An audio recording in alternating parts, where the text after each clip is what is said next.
I think it's gone leaps and bounds from where we were even just as recently as 10 years ago to where it is today. Okay, so there's typically two scenarios. Okay, whitelist and blacklist. Okay, so whitelist are, let me say, are the good guys. Okay, so you're a visitor of SGA. Okay, we put your photo into the CCTV system, and so we want you coming through with uninterrupted. Okay.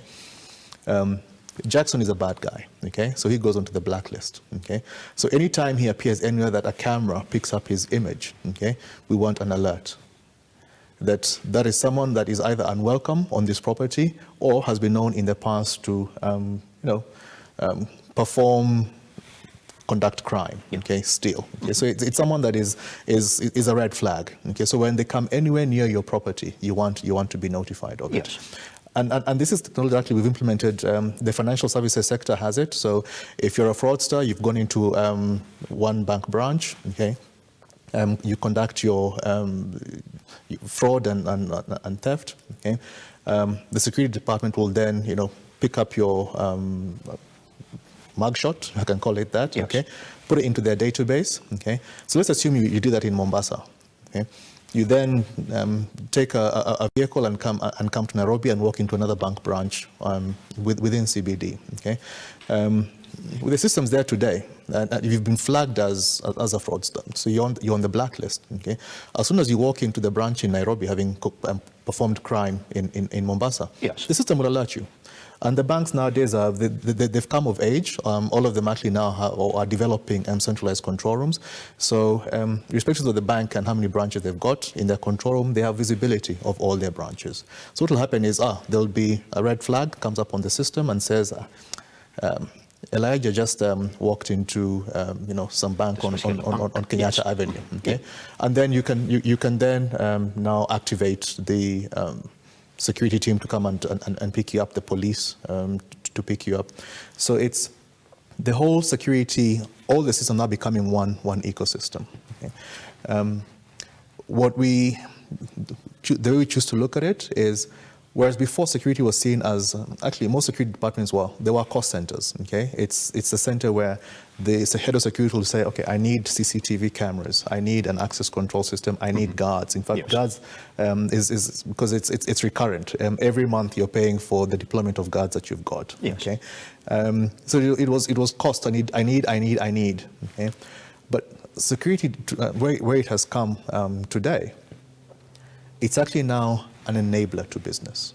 So it's not an enabler. And that's quite important. An enabler to business. Yes, for you to look at it from that perspective. Correct. That part of your business plan is going to be, what about security? Yes. Okay. And so we can carve that up. Yes. Okay. Let me just touch briefly on them. I spoke about we do offer fleet management. Pretty much. Okay. So the fleet management system actually is the backbone of it is a normal vehicle tracking solution. So the vehicle tracking solution will tell you where your car is, because it uses GPS to locate the vehicle, whether the engine is running, what speed the vehicle is moving at, okay, where it has stopped, whether it's the driver is over-revving the engine, whether the driver is harsh braking the system, okay. And then we append to it the fuel monitoring solution. So in the fuel tanks, we'll put in a fuel sensor that checks the level of the fuel. Okay? So anybody who has a large fleet of trucks, or even just one truck, okay? So you load up your vehicle with cargo in Mombasa, and it's coming to, let's say it's coming to Nairobi, okay? It's a full tank, 400 liters, say, okay, and the journey begins, okay. And based on your computations from a commercial perspective, you know that 400 liters will get me probably to, just for argument's sake, to Mtito, okay. Then fill up another 400. That should get the guy to Nairobi, okay. When the driver leaves Mombasa, gets around Mariakani, pulls over to the side of the road, okay, and siphons 100 liters of fuel. A quarter of the tank is gone, okay? And you'll probably go to, there are many, a fuel den somewhere, and trade the fuel for some cash, okay? That obviously a significant impact for you as a business owner, okay?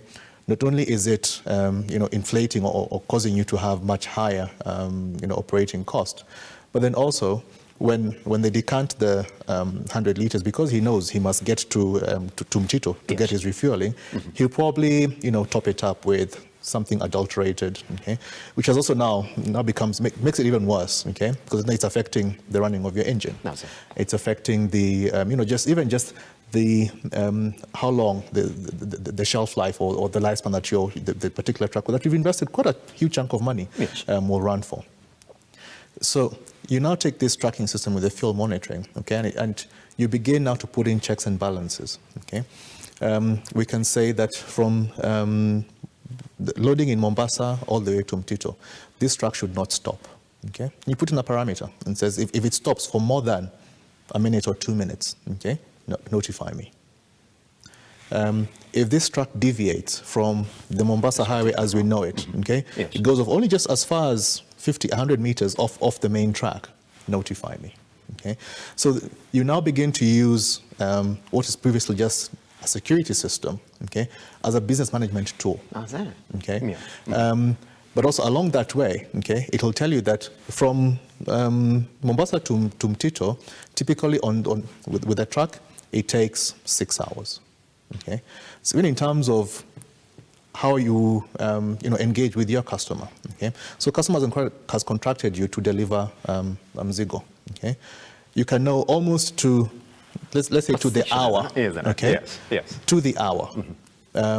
When that mzigo should arrive, okay, and everything and anything deviating from that, okay, is a flag, okay. So you have control of your own operations, but then also you have control of, from a customer service perspective, you can inform your customer where the consignment is, when it will be arriving, and in what state it will be arriving. Pretty much. Okay. Guess what, Jackson? I just want to take a tiny break. Once we come back, then the businesses and individuals that are listening to you today, and then I'm wondering, in all this solutions that you're offering, some of them that have now morphed into business management solutions from a security perspective, where do we begin from? Remember, it's 2023, we're talking about security.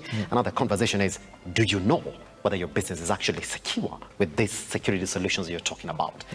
And again, once we come back, then I'll be talking to you about how you as a company have morphed. Now you find yourself in issues of data and data protection. You're collecting and processing data.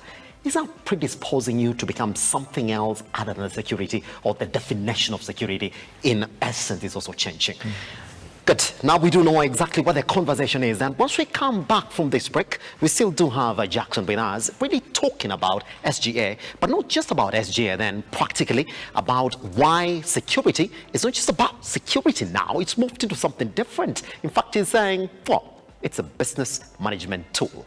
That by itself will show you exactly where we are in a 2023 when we talk about security. Once we come back at Look Up TV across all your social media platforms. By the way, some of those comments that you're sending in, I can actually get to see them. I'm going to put them to him.